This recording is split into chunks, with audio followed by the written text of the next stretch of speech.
Ciao ciao, salut tout le monde. Aujourd'hui, vidéo sur le conflit Russie-Ukraine et puis un petit peu les dangers que moi je vois et que personne ne voit en réalité qui peuvent donc nous toucher. Alors, le conflit pour moi c'est assez rapide, hein. Comme je dis, il n'y a pas de parti à prendre, c'est un conflit qui ne nous concerne pas, à moins que vous ayez de la famille en Ukraine et en Russie, ou les deux avec des couples mixtes comme il y en a beaucoup entre Ukrainiens et Russes. Mais globalement, il n'y a pas de position à prendre pour moi, puisque ce sont des conflits sous faux drapeau, c'est-à-dire soit pour l'Ukraine ou pour la Russie, soi-disant. Puis en fait, c'est un conflit qui, comme d'habitude, vient mettre en fait une bataille de milliardaires en jeu, qui veulent prendre le contrôle de ressources, matières premières, etc. Et bien sûr, ils se servent des clampins pour faire ça, le peuple. Et ensuite, après, ils les mettront tous au travail pour 200 € par mois. Et ce sera bien sûr il n'y aura pas d'augmentation de salaire pour un Russe ou un Ukrainien à la suite des conflits, donc tout le monde va se faire baiser comme d'habitude. Donc voilà, ça c'est le concept de ce conflit qui est, comme tous les conflits, une arnaque complète. En réalité, s'il y a des Ukrainiens qui veulent devenir ou rester Ukrainiens, ou s'il y a des Russes qui veulent devenir Ukrainiens, ou des Ukrainiens ou des Russes qui veulent rester Russes ou devenir Russes, eh bien, laissons-les choisir leur identité. Moi, je peux comprendre qu'on est attaché à une identité, même si j'y crois plus trop aux identités. Je pense que ça reste de la baise là aussi, mais bref, chacun son point de vue. En tout cas, ils ont le droit de choisir leur identité, c'est leur droit. Maintenant, la guerre n'est vraiment pas faite, clairement, pour le peuple, hein, comme d'habitude. Donc voilà, ça c'est le contexte. Donc maintenant, le contexte arnaque qui vient avec ça, c'est évidemment créer un événement de type donc crise-guerre pour bien sûr justifier aux gens qui vont payer leur litre de gasoil 2 € et plus, et qu'ils vont tout payer cher dans les commerces. Mais vous comprenez, c'est la guerre, c'est normal, on vous baise, il n'y a pas de souci. Ça va se passer comme ça, et donc c'est beaucoup plus facile de braquer les gens avec des événements comme ça que de venir avec un flingue et prendre l'argent des gens un par un.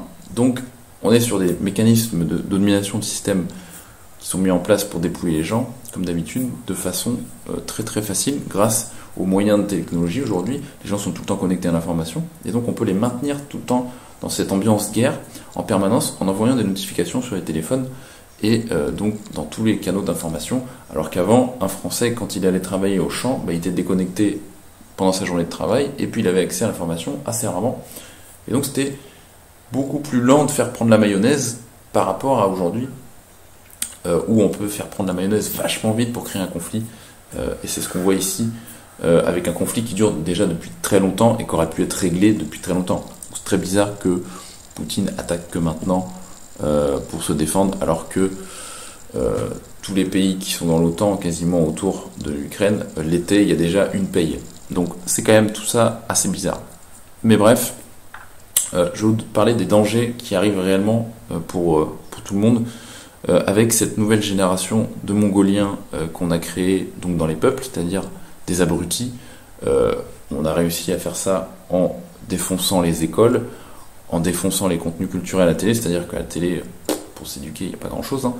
Donc bref, tout le monde devient à moitié débile, et en réalité, c'est du coup très dangereux, puisque on a réussi, en tout cas les élites, puisque moi j'y ai pas participé personnellement, j'essaye d'élever les gens, mais en tout cas les élites ont réussi à fabriquer des Mongoliens en masse, et aujourd'hui les gens sont des robots, comme j'en ai déjà parlé dans d'autres vidéos, mais c'est le principal danger qui se présente à nous pour l'avenir, c'est-à-dire que votre voisin, votre collègue de travail, quand vous allez chez le médecin ou à l'hôpital, bref, dans tout, sur 24 heures, sauf quand vous dormez, et encore, parce que des fois c'est dans la famille aussi, mais vous êtes entouré de robots qui, en fait, c'est les mêmes qui ont mis des masques sans remettre rien en question, qui ont appliqué des trucs complètement débiles sans rien remettre en question, et aujourd'hui, on les voit, donc ce sont eux qui mettent des drapeaux jaunes et bleus sur Facebook pour soutenir l'Ukraine, alors qu'ils ne savaient pas où était ce pays il y a 3 semaines sur une carte de l'Europe. Donc ces gens sont très dangereux, sont des robots, et on leur donne un concept très très simple, un schéma très très simple, mais qui ne date pas d'hier. C'était déjà le cas pour les bombardements qu'il y a eu et la guerre en Yougoslavie, quand l'OTAN et la France ont bombardé ce pays. Le schéma, c'était Albanais gentil, Serbe méchant nazi. Et aujourd'hui, c'est ukrainien gentil, russe méchant nazi. Ou pas nazi, puisqu'apparemment il y a pas mal de nazis en Ukraine, hein, mais du néonazisme. Mais en tout cas, les Ukrainiens sont gentils, les Russes sont méchants. Donc c'est ce concept vaccin, anti-vax, ce qu'on a vu récemment, mais qui est un concept qui dure depuis longtemps en réalité. Mais jusque-là, eh bien, c'est le truc qui est très très facile à mettre en place maintenant, puisqu'on a une population de robots qui gobe n'importe quoi. Et donc, le robot, il prend un camp directement, et si vous n'êtes pas dans ce camp, eh bien, vous êtes un ennemi. Et attention, aujourd'hui, ça paraît un petit peu, je sais pas si grave que ça, ce que je dis, mais si, c'est très grave, puisque on peut voir qu'aujourd'hui, être russe, actuellement, hein, moi je suis pas pour la Russie ou l'Ukraine, en fait, je m'en fous, parce que c'est pas du tout mon combat. Comme je dis, c'est un combat de milliardaires, hein, donc moi, j'ai rien à voir là-dedans. Et comme je disais tout à l'heure, il n'y aura pas d'augmentation de salaire pour les Ukrainiens ou les Russes. Sachez que ça va être ça la fin de l'histoire, c'est qu'ils vont être plus pauvres qu'avant, certainement. Mais, globalement, le concept de méchant gentil est très grave, et aujourd'hui on a une population qui peut gober ça, puisque on l'a vu à la vitesse où on peut mettre en place une dictature dans différents pays occidentaux, sans rébellion, sans remise en question du peuple, etc. Pour la plupart, hein, je dis la majorité, puisqu'il y a des gens qui remettent les choses en question, il y a des gens qui disent attendez, ça c'est pas logique, etc., ou c'est illégal, etc. Mais la légalité, tout ça, ça n'existe plus. Aujourd'hui, on a des gens donc qui vont prendre parti très rapidement, hein, en espace de quelques semaines, pour soi-disant les gentils, quoi. Et donc c'est très grave, puisque, comme je disais, donc les Russes, moi là j'ai vu des trucs hallucinants. Il y a des Russes qui reçoivent des menaces chez eux, qui habitent dans des pays européens, qui reçoivent des menaces chez eux à titre personnel. Ils reçoivent des courriers, ils ont des dégradations de commerce, des dégradations de véhicules, et ça c'est que le début. Bientôt, qu'est-ce que ça va être bientôt? On ne sait pas, mais on en est là. Donc tout ça est très grave. Et donc je mets cet article en avant ici, qui en dit long sur les robots, hein, qui sont donc des fous.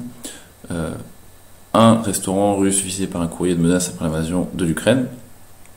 Donc voilà, un restaurant lillois a reçu un courrier de menace car les gérantes servent des spécialités russes. Donc on en est là. Ça c'est que le début, hein, vous allez voir. Je sais qu'en Suisse il y a des gens qui sont fait défoncer, je crois,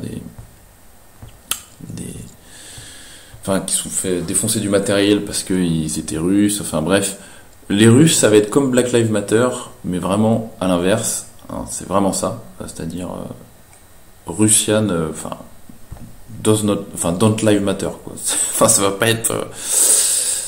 être tout l'inverse, quoi. Donc, mais tout ça est très grave, puisque on voit que les gens, donc les robots, hein, qu'on appelle les gens dans le quotidien, sont des robots, et donc ils vont ici prendre le parti de personnes, et surtout si vous êtes donc assez libre dans votre pensée et que vous n'êtes pas dans le camp des gentils, vous ne montrez pas votre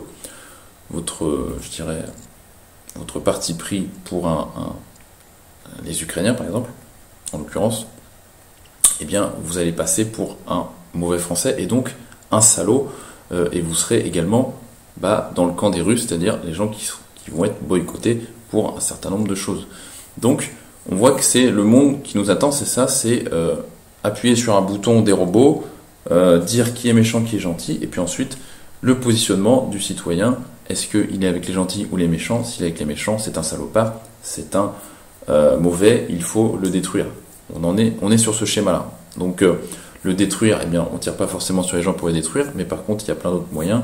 Je sais pas, s'il y a un mec qui arrive avec un t-shirt avec Poutine et ses fameuses lunettes de soleil, à mon avis, dans certains endroits, donc des restaurants ou des lieux publics, etc., à mon avis, il y en a qui vont avoir des problèmes. Donc on arrive là où finalement être pro-russe ou être un russe, eh bien c'est faire un appel à se faire victimiser par des robots, hein, que j'appelle les inconnus, mais ce sont des robots, ce sont des gens qui ont perdu leur âme, et c'est la majorité de la population, malheureusement, qui gobe à peu près tout ce qui passe. Hein, là vous voyez sur la droite de l'écran, le variant BA2 pour le bordel 19, bon, toutes ces merdes là. Il faut bien des abrutis pour être prêt à recevoir toutes les informations de ce type et les appliquer en fait avec une rapidité d'exécution juste incroyable. Donc voilà, c'est l'avenir. Donc faites attention aux robots, c'est eux qui vous entourent. Ils sont dangereux parce qu'ils n'ont pas de cerveau et donc ils appliquent littéralement toutes les mesures qui peuvent être prises pour, surtout dans des cadres événements, dans des cadres type événement, c'est-à-dire hop, un truc qui se passe quelque part, un truc exceptionnel un petit peu, qui paraît exceptionnel en tout cas, et en fait, eh bien, c'est là que c'est très dangereux puisque un jour, si l'événement il est vraiment pas très loin de chez vous, eh bien, il faudra savoir prévoir les robots et les abrutis donc pour se protéger, puisque les abrutis sont méchants. Comme ils n'ont pas de cerveau, ils sont méchants et ils peuvent être violents. Les robots, c'est des trucs violents. Donc méfiez-vous de tout ça, parce que c'est la société dite développée qui, bien sûr, nous tend les bras avec donc tous ces moyens d'information et de recevoir l'information et de la diffuser dans des esprits vides. C'est ce qui nous attend, donc c'est évidemment le plus gros danger, puisque des blindés qui arrivent, on est prévenu, on peut se barrer. Là, quand vous avez des fous comme ça qui vous entourent au quotidien, bien évidemment, vous avez une vie assez médiocre au quotidien, et il faut essayer de fuir cette vie, donc trouver le moyen de la fuir.